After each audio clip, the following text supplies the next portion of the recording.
Welcome back to the New Level Podcast, everyone. My name is Phil, and I'm your host on the show. If you enjoy our content, please consider subscribing, sharing with friends, and hitting the like button. On today's episode, we speak with Elke Steinwender, co-founder and president at Maïeutyk. Maïeutyk helps organizations understand new customer and market behaviors. They facilitate the transition towards a customer-centered, collaborative, and agile organization by empowering employees to positively impact the customer and brand experience. Elke is a senior marketing strategist with over 20 years of international experience, facilitating change, allowing organizations to solidify their brand, empower their teams with customer knowledge, break silos between departments, and view the customer experience as a whole. Elke specializes in customer experience, marketing strategy, brand strategy, sales analysis, and much more. On today's episode, we talk about customer experience and how it impacts businesses. We also discuss the top 3 trends in the customer experience space and how they are being influenced by technology. We also talk about how companies analyze their customer experience journey and the importance of departments being aligned. And finally, the one thing leaders can do today to begin mastering the customer experience journey in their company. So without further delay, I bring you Elke Steinwender from Maïeutyk. You're listening to the New Level Podcast, where humans talk about automation. We bring you industry experts and share new ideas that help elevate your business. Join your hosts, Philip Aguib and Teresa Foreman, on the journey of automation technology.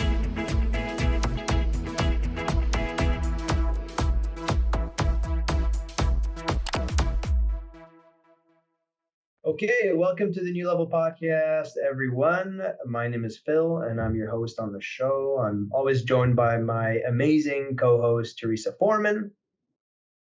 Hi, everybody. And on today's episode, we have Elke Steinwender from Maïeutyk. Maïeutyk is a marketing firm that's focused on delivering and helping companies with their customer experience. And so on today's episode, we're talking about a lot of stuff that's focused on improving the customer experience. So welcome to the show, Elke. Thank you very much, Philip and Teresa, for having me. I'm looking forward to it.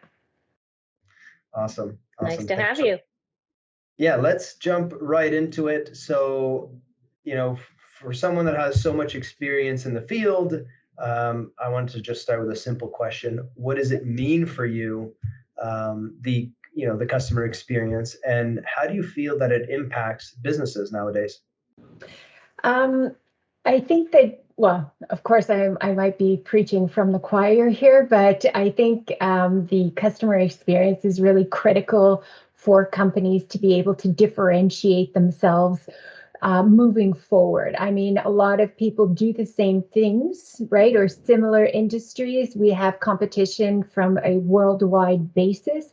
That ability to differentiate yourself based on your customer experience, which only you can create, I think is one of the most important facets of it. And more just from a contextual what is the customer experience? Because there's a lot of jargon around the term. There's a lot of different people that have different views about what it is and how it impacts it. There's also that mix between customer experience and customer service that all kind of gets mixed up within, branding and marketing and customer experience all kind of have a tendency to mush in together. And I think that for me, customer experience is really about what is that one thing, that relationship, when you interact with a brand after, what is the one thing that you remember? How would you define that brand? And that is really what it is. It's like the accumulation of every little moment that you've had with a brand over time that it just impacts overall. So it's not just about, that end one-to-one customer experience, but it's about what you leave for the customer. How would they define you after interacting with them? And I think that is a great marketing tool. It's probably one of your best marketing tools that you can leverage. So I agree, Elke. I think that, the biggest differentiators in brand now is that experience, and everybody's looking for sort of that Amazon effect, right? As they call it, that like every single interaction is as seamless and as customized and as personalized. And it used to be just like in our personal lives, we were expecting that, but that's bleeding over into our business lives. We're now also expecting sort of that personalization, and like every single touch point has to be a wonderful experience. And I completely agree with you that that's where brands can really differentiate themselves. I think particularly brands that are in the service industry, right? And there's not so much, is this product better or is this product better? If it's a similar service, and how do you differentiate yourself? And it's really on, how you're engaging with your customers.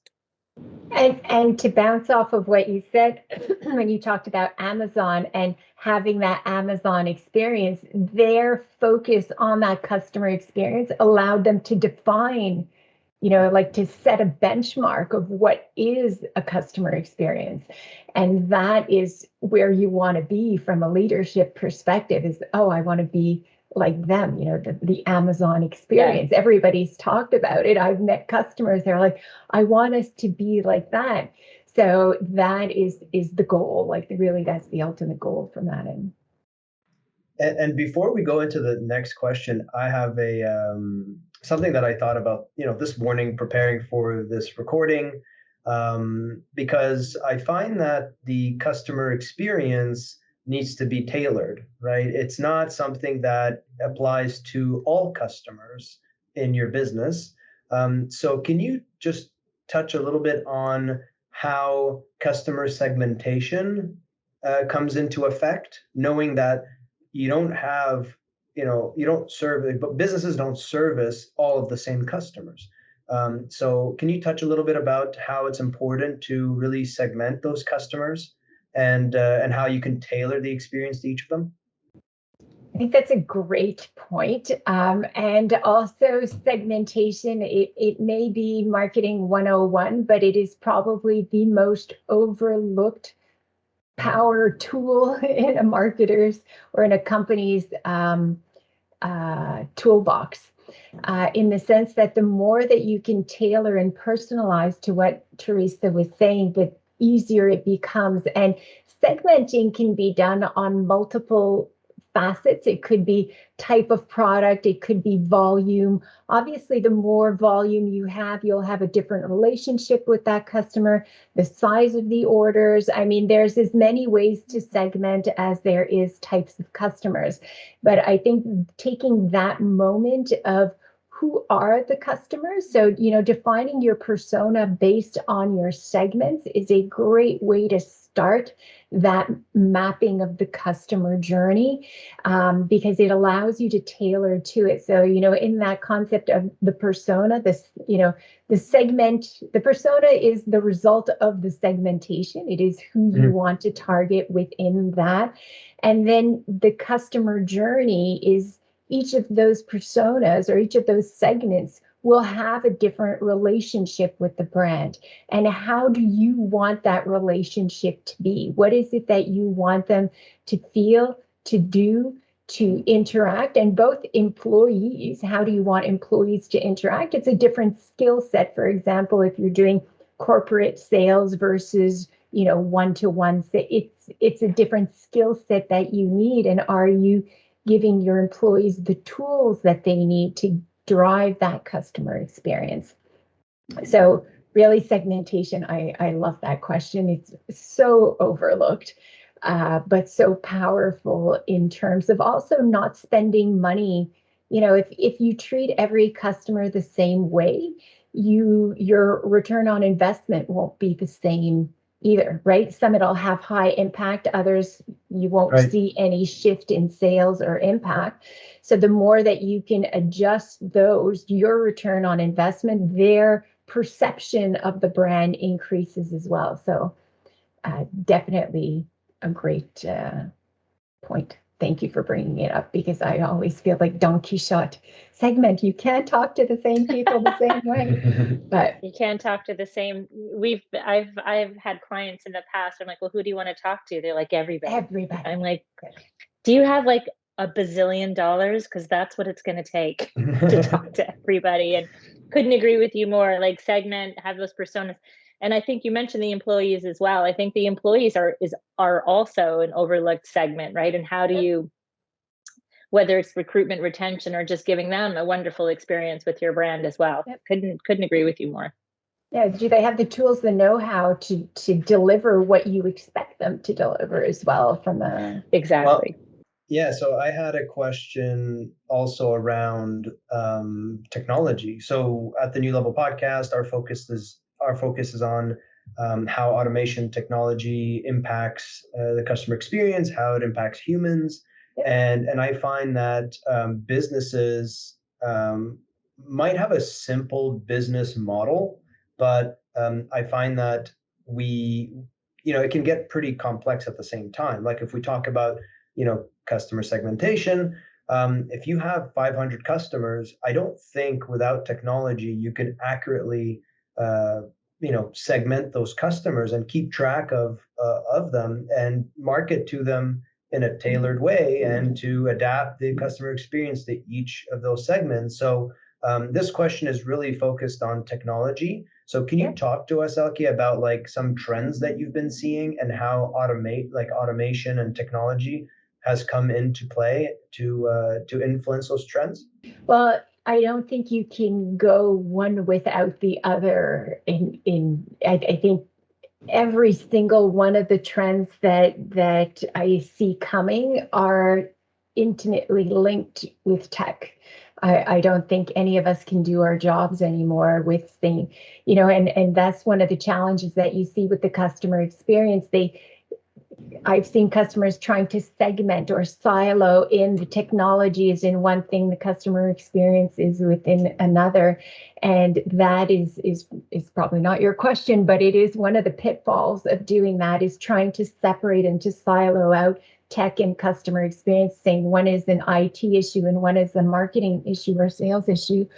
It's probably the number one recipe for disaster. But going towards your question is of what are the trends that are impacting the customer experience and tech, I have to think my first one is the link between the employee experience, the brand experience, and the customer experience. Like those three are meshing into one.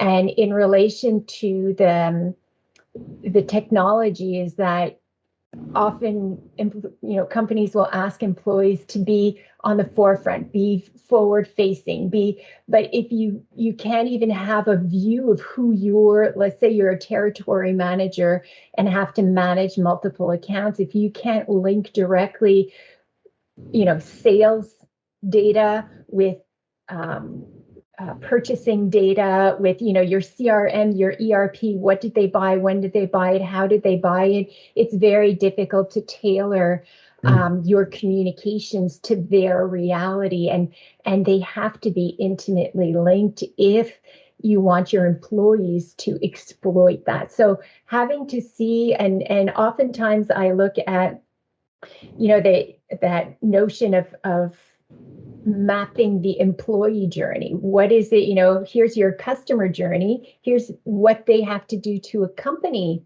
that client in, and what are the points of tech that need to be interlaced in there. And when is automation a better priority versus a human contact, right? When are the moments where you should put a person, and what are the moments that you should put a tech because they don't want to talk to you, right? Like that digitalization you were saying before, Teresa, makes it sometimes I don't want to talk to a human. Just tell me what I need to know. And there are other times that it's a complex moment in that customer journey, and I'm like, I'd really like somebody to accompany me. Yeah, call me, tell me what I need to do. I'm a little worried. So I think the more that you understand the reality of your employees, the easier it becomes to give that right tech. Another one a bit on that, it's been a trend that's been going for probably 10 years or 12 years, which is the omni-channel consumer. And that omni-channel meaning that you have somebody who is well, I have a stat here that I looked up from Gardner, and it says that by 2022, 50% of large organizations will have failed to unify engagement in channels, resulting in disjointed and siloed customer experience that lacks context. And to me, that says it all. Like, you cannot just talk, right? And at the same time, even I was, as a marketer, one of those. You have to be on social media, you have to be on chat, you have to be on this. And it was this race to communicate amongst all channels. I mean, we've all been there, right? Email marketing, your website. Mm-hmm. And now it's at that point of how do they all link? And what is that one customer voice that you will have on each of the channel? Can they recognize you from, for example, a podcast, to your website, to the email? Is it that same voice or that same style that's coming through? And again, that's something that from a tech standpoint is taking inventory of where you are. Every brand has over 100 touch points. What are your touch points? What are digital versus tech touch points? And what are you saying on each of those? And I think that is probably the next step in terms of that unification of voice and messaging across the channels. And the last trend that I see that would impact the customer experience and have that link with tech is the unification of the customer facing, of the customer experience function. Before, customer experience was a department, right? It was customer service, it was marketing, it was delegated to an individual or department. And now with that opening of the silos, right, the customer experience is in every department, especially now with everything that has that supply chain disruptions, right? Oftentimes it's not, perhaps not sales the issue, but it's delivering on the products that become an issue. And instantly that focus of communication from the customer experience has been moved to a different department. And they need to have the tools, the automation, the training, that knowledge, that, traditional front end versus back end. I think that is something that will become no longer everybody will be customer facing. And does everybody have the tools to be customer facing and the knowledge that you can get through tech, right? The data information, the data points, can they access that to make it as seamless as possible? Which is a huge challenge for organizations who are not built around that model. So I see that as being a big challenge for companies. Hi, everyone. If you enjoy the content, please make sure to share with friends, smash the like button, and subscribe. I think so many, that word unification is so important because so many companies are still, as you said, they're very department driven, yep. Right? And that sort of drives the siloed aspect of it. Very few organizations have customer experience actually being driven down from the C-suite, right? Yep. It's usually somebody owns that department. And the challenge in that is, if you look at the customer journey and how it's changed, right? Probably, Elke, when you and I started our careers, it was very linear, right? And we could decide what message went out when and what order someone saw the messages in, like 100 years ago, in my case anyways. And now the way I look at it is more of a spider web, right? There's so many touch points. There's so many avenues to get a message out. We have no control where a prospect or a customer jumps in to read up on something. And how, to your point, how do you make sure if they're jumping from email to the website or email to the blog or email and going to look at a third-party review site, how do you make sure that experience is very seamless? And if they click from one place and land in another, it's tied to each other somehow and not disconnected. And I agree with you. A lot of companies aren't built that way. They're not set up that way. They certainly haven't trained their employees that way. And very few really want to make the financial or human investment in the tech, in the training to make that happen. And to your point, that comes at a cost, right? That comes at a cost to the business. But I think the cost at this point, with where technology is, I think the cost to the business of not doing it is greater than the cost of investing within it. And it's gotten easier technologically wise, but what's really required is that shift in mindset. That shift in mindset in terms of how to view the customer and how to view your staff. And I'm not saying that you should eliminate departments, because, we were talking before, Philip and I offline, I'm good at one thing, other people are good at other things, and you need to exploit that within your employee experience. Like, put the right person at the right place to really to let them shine, and to have that customer feel that knowledge and that expertise. So it's not about eliminating functions, it's about rethinking how the functions interact with the customer journey, which is a huge shift in thinking. But I think it'll make it easier in the long run and a lot more flexible. I think what a lot of business owners and leaders are challenged with is this balance between efficiency and the customer experience. Because what's efficient for your business isn't necessarily what's good for the customer, and what's good for the customer isn't necessarily what's efficient for your business. And so I think that finding the balance of both is important. But at the end of the day, to your point, if you focus on the customer experience, then things sort of tend to align. And I believe that you'll see better revenue, happier customers, happier employees. I mean, if you're aligning all the way down to, like, let's say, the compensation package of your sales staff, or of your customer success teams, or of your support teams, or of any other department, and you align those with the customer experience, whatever's best for the customers, then in a way you are finding some efficiency there, and ultimately everyone's happy. So I'm curious what your thoughts are on that.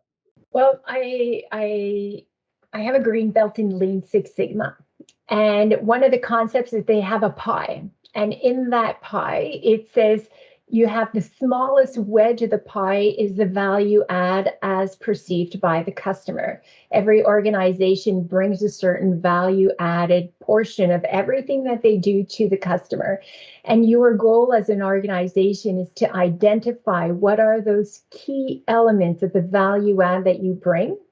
The rest is process, right? Everybody, and you said everybody has to do certain things. I mean, even on Amazon, it just doesn't magically appear. You have to go on there, you have to search, you have to, right? So these are process aspects that you can't eliminate. And then there's the waste aspects.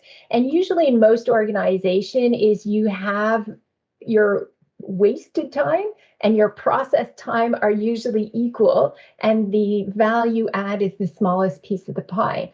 You can't really hugely change that value, add, but you can understand which one it is, because oftentimes I see a disconnection between what the customer perceives as value add and what the company perceives. So if you can at least align those two, you're already way ahead of the curve, and eliminate all the waste, as per your employees. And I've seen, we do a lot of employee surveys and customer surveys, and usually they both know what is a waste of time.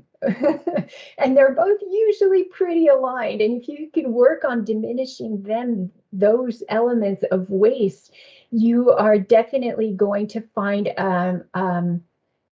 a closer overlap between value for the customer and value for the organization. And if you work in that pie, I found it's a beautiful concept. It's three things: what falls into waste, what falls into process, and what falls into value add. And if you can align those with the companies and those with the customer, it's easier to find that balance and that return.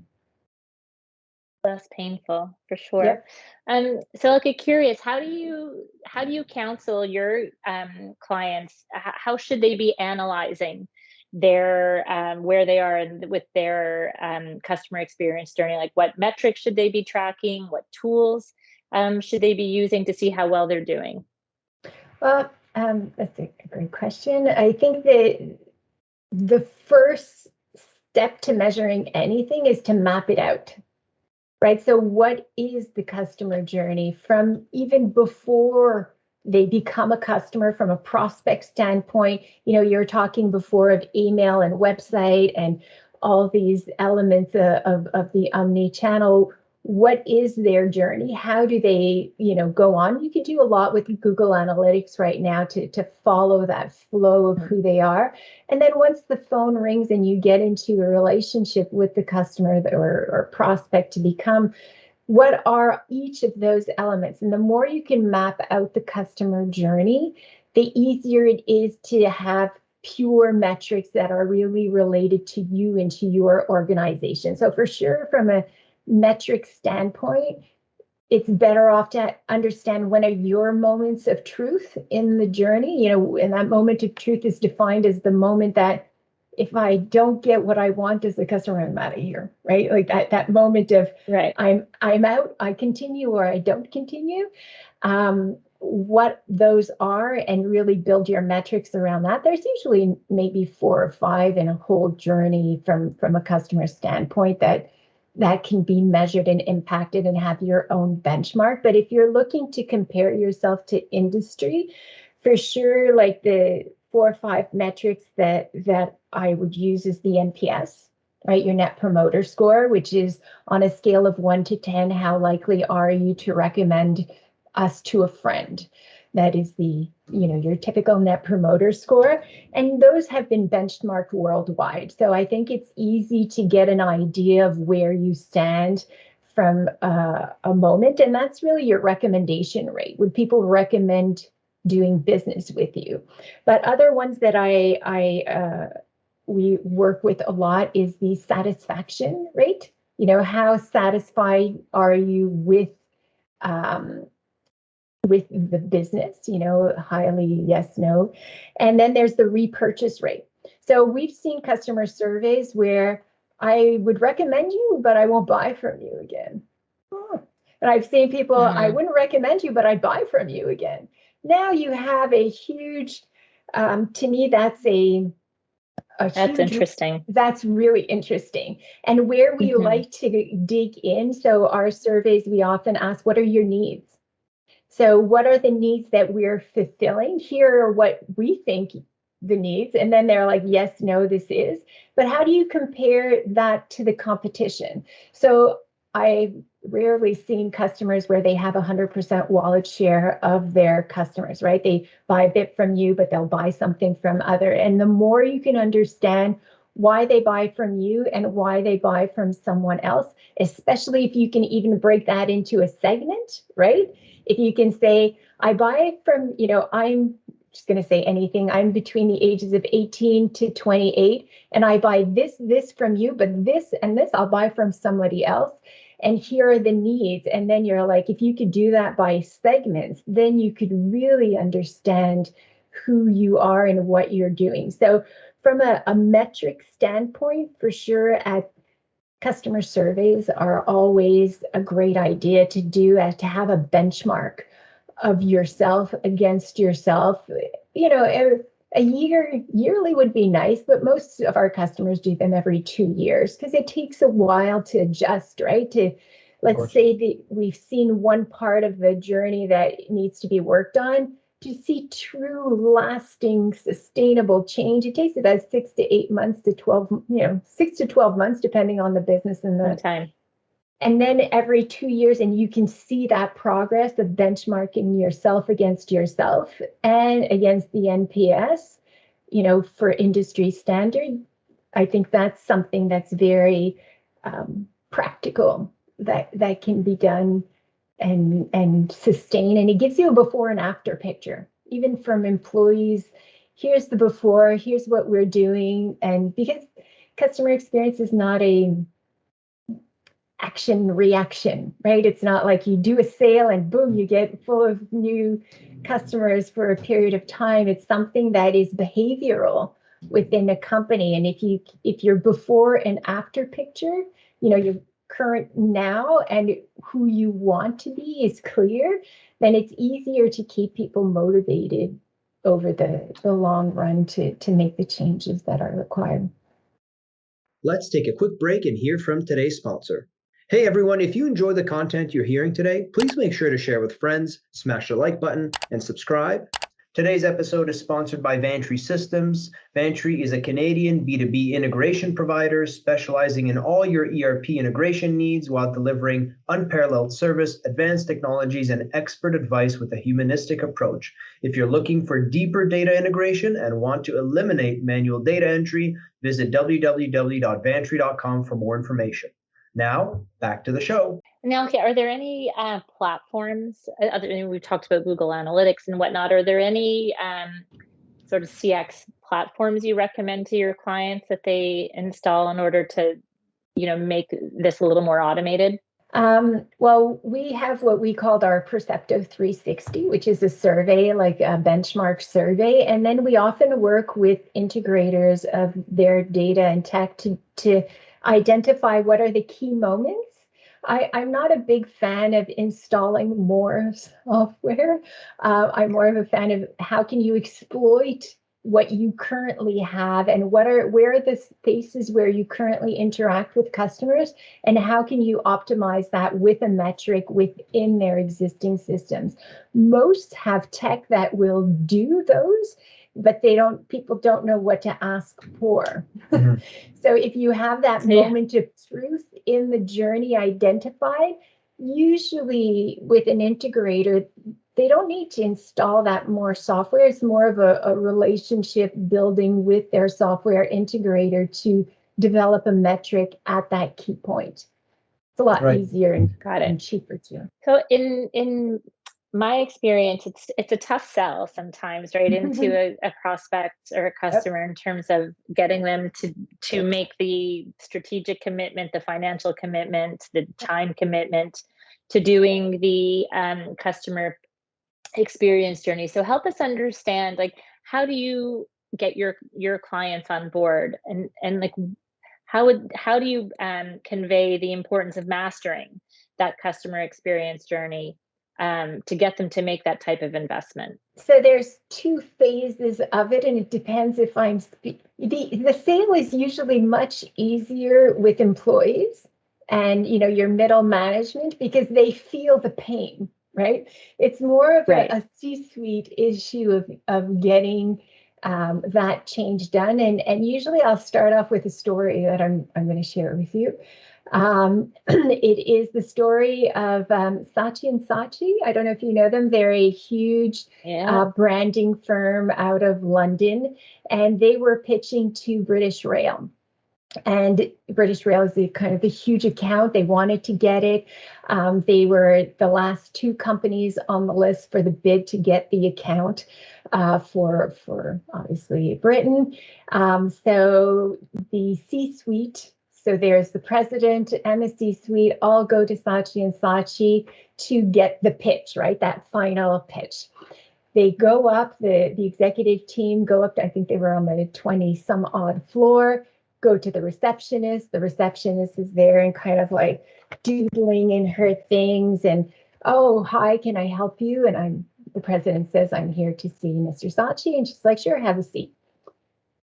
10 minutes later, the president didn't see her call. They're not doing anything. He has his entire C-suite there. Nobody's listened to them. Nobody's talked to them.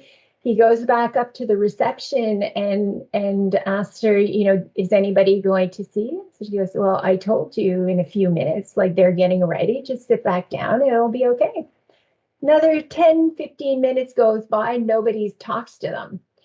So he goes back up to the receptionist. So this is a good half hour, 25 minutes waiting without anybody going to see them. Goes back up to the receptionist and says, listen, if you're not interested in my business, we're just going to take it elsewhere. Takes everybody down, leaves, goes down all the elevator. They're fuming. And outside is waiting Mr. Saatchi and his team.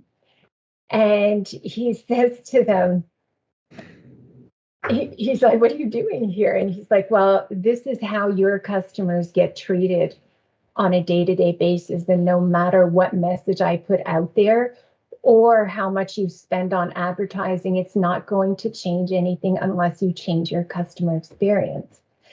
So, wow, it's a huge one, eh? I mean, that that's just big. showcases you can sell and put a lot of, and most companies do invest a lot in their advertising and their positioning and their website and their tools in, everything that companies have to invest in. But if you're not investing in how your perception of your customer and how you make them feel and how you want them to make them feel, then you're basically wasting a lot of money. So to me, investing in that customer experience is really, it's not like a trend or a fad. It's a philosophy of, do you want to have a return on every single dollar you invest within your business? Well, it's easier if you understand how that fits in your customer journey. How is this going to enhance your customer journey? And if you're in that mindset, it becomes a lot easier to make those decisions, those dollar decisions, because it can impact, loyalty, new customers, brand image, employee experience too. And of course, we were talking about Amazon before, that space of saying, I want the Amazon experience. If you can be that market leader, then it's a good place to be from a differentiation standpoint for your company. That's a powerful way to deliver a message about Yeah, how I don't think important I it have the is. guts to do that, but I was going to say that's very courageous when you have very, that huge a piece of business on the yep. line. But, I mean, I'm sure you've pitched competitively, Elke, as I have as well, Phil as well. It's, talk about standing out, like taking an approach that stands out, because I'm sure the other agencies went in and said, look at our concept, look at our message, look at our creative. And what Saatchi and Saatchi did was just so visceral, right? Because they created like an emotional response, like a feeling, like a rageful feeling, Yes. like angry, Yeah. got their attention. I mean, that's a very courageous, bold move on behalf of that agency. It is. And I think it really touches on like the importance of putting yourself in the shoes of your customers. And I love that story. That's great, and I think it's critical to take that approach. Okay, so moving a little bit towards how to get departments aligned. So typically companies have several departments. I'm just going to name a few. You got your demand gen, marketing teams. You got your sales teams, business development, account executives, etc. Then you have your implementation teams, customer success, and then you have your support teams. And obviously, we can't forget HR, finance, et cetera, et cetera. Now, those are a lot of departments. And in each of those departments, they have very, very different roles.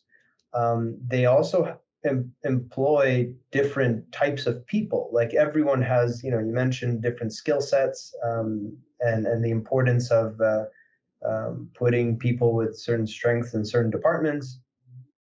So can you talk to us about the importance of getting all those people aligned? Like this notion of the employee experience and how it impacts the customer experience, and just this like sense of some sort of company DNA, a feeling that customers feel no matter who they talk to in the company, and that closeness between the brand and the customer experience. And it's funny you said DNA, because we often represent it where you have one line, which is the brand experience, who you are, right? The promise. I often say that marketing is the promise that you make, and your brand is the promise that you can keep, right? So it's your reputation. So you have that brand there, and then intertwined that goes all along towards them is your employee and customer experiences. So they're all intimately joined in. And going back to the breaking silos and seeing that one journey, customers don't call a department they call a brand, they call a company, and they don't see the difference between, it's your company. It's not, this department or that department. That's not how they view the brand. So what I like to say is, if you can put as many people as you can in a co-creation workshop to map the customer journey, the easier it is. Everybody looks at the customer through in a porthole in a boat. They see the customer through their porthole, and that porthole is, all the different departments that you had mentioned before, and they each have a limited view of who that customer is and why they come with them and so on. And oftentimes, if you look through a porthole, all you'll see is ocean and ocean and ocean, and we're not getting anywhere. It's not doing anything. But if you go up board, on the top deck, and you see the whole horizon, there's a gorgeous beach there, with like a pina colada waiting for you. And that is that difference between seeing the whole view. And the more you can get employees to talk to each other about, this is my reality, this is your reality. And a lot of what we do when we do our workshops is we bring in people from different departments at the table, and let's map that customer journey. So not only does it serve as a marketing tool and a business tool, but it serves as a team building tool, because they're like, this is what happens when I give it, I pass the customer to you. This is everything that you do. And it makes it a lot easier. You're talking about walking a mile in your customer's shoes. It's also walking a mile in your coworkers' shoes, and understanding what is there. And the more they can see, this is my role in the process, this is your role in the process. Can I make I think at the core, we are a collaborative species, and we love, we need that connection, and we want to be part of a team. But those silos create non-team. It's us against them instead of the company with the customer. And, we have one customer that when we started with them, it wasn't, even sales or marketing or, it was upstairs and downstairs. Like they wouldn't even name and now they moved into, then they came from upstairs, downstairs, then this department and that department. And now it's Annie and Jean and this and that. And they're like, it's the person, because they understand each other's reality a lot more. And having that, it's a fun thing, mapping the customer journey. And I think it's a great workshop to have as a team building. So I find it works multiple aspects of it, and the best one being retention. If you understand someone's reality, it's a lot easier to work with them. It's leading with empathy, right? Trying to understand, like I'm sure as consumers, it makes you both just as nuts as it makes me when I call a company and they're like, oh, that's not my department. You'll have to hang up and call someone else, or that's not our team's fault.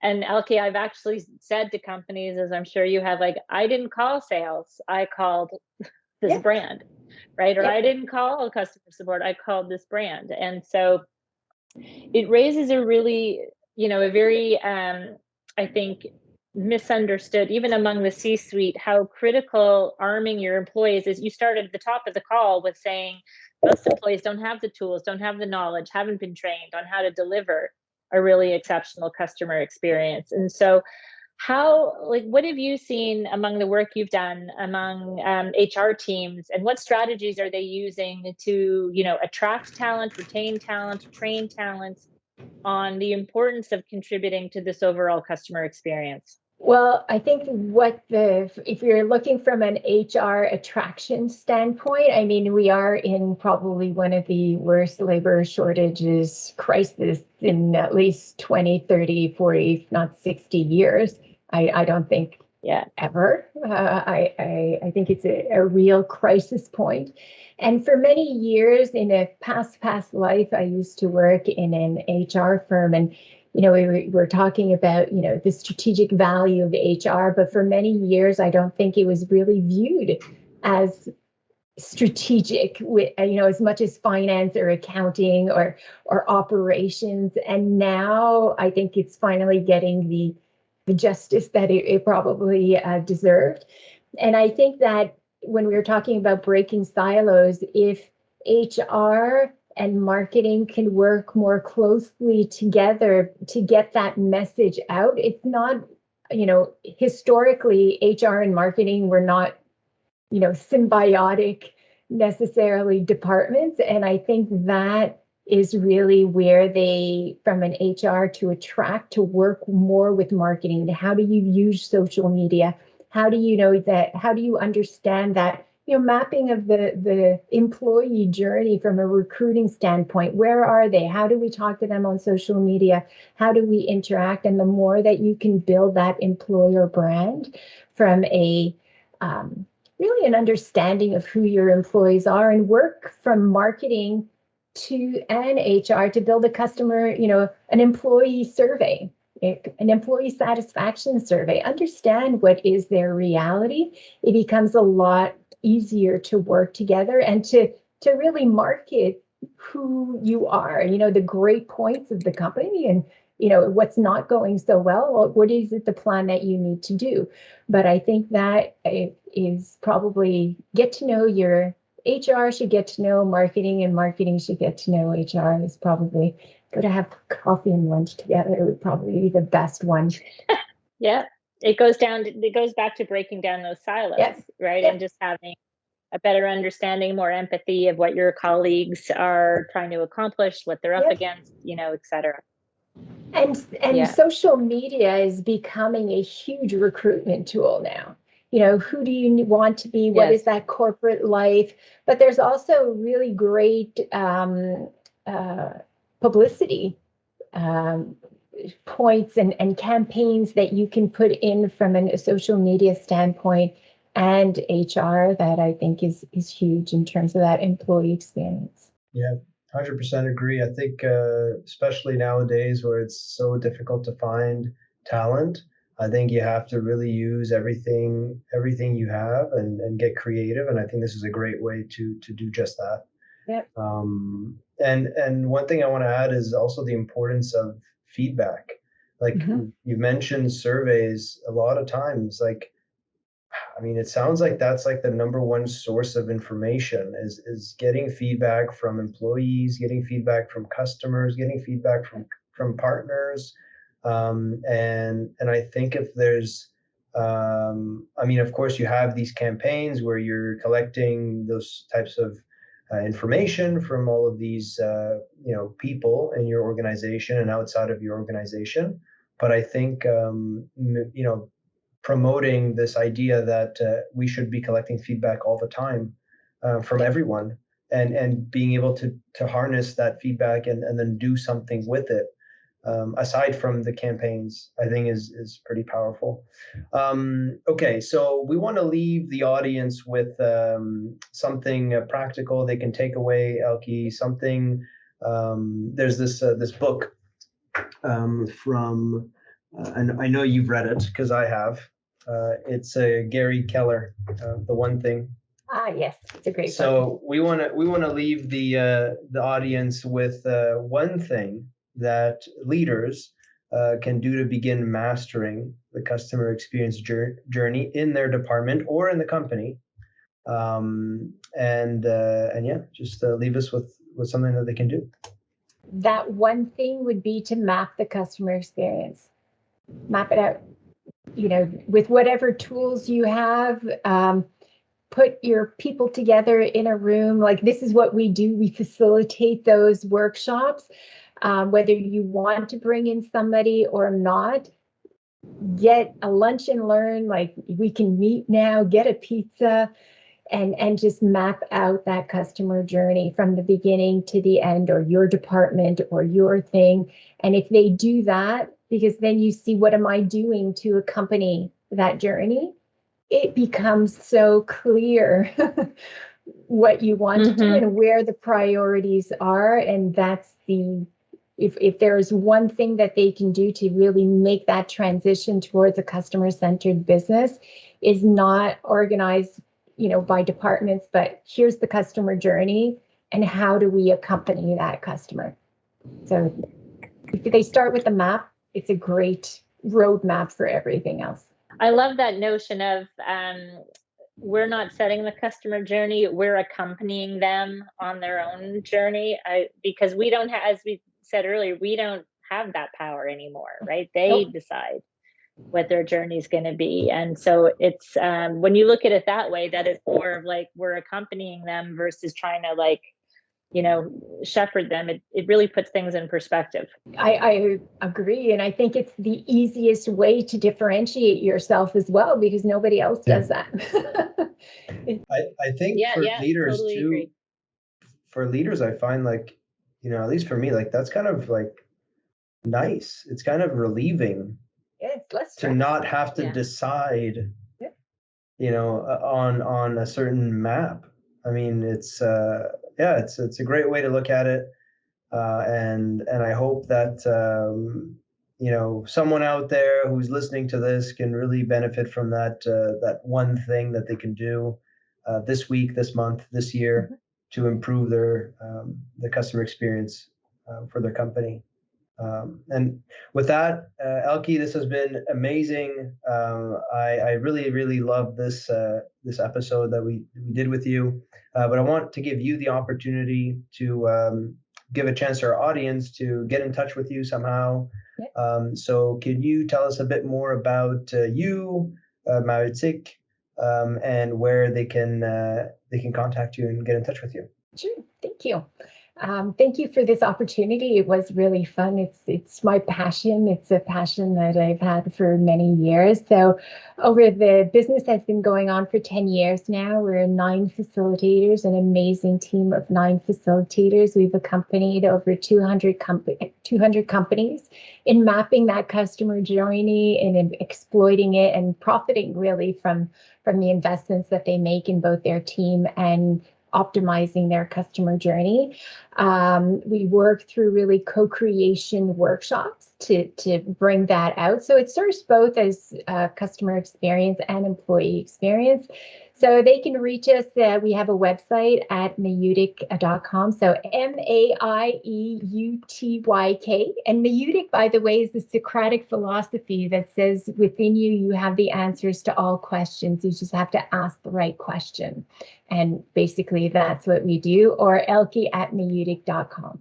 So it would be my pleasure to have a conversation with them. Where are they today? And where would they like to go? Awesome. Well, thank you again for taking the time to join us on the New Level podcast. Thank you. We hope we can have you again soon. So and hope you have an awesome day. My pleasure. Take care. Thank you so much. Pleasure. Take care. Bye-bye. Take care. Bye-bye. Thanks. You are listening to the New Level podcast, where humans talk about automation. We bring you industry experts and share new ideas that help elevate your business. Join your hosts, Philip Aguib and Teresa Foreman, on the journey of automation technology.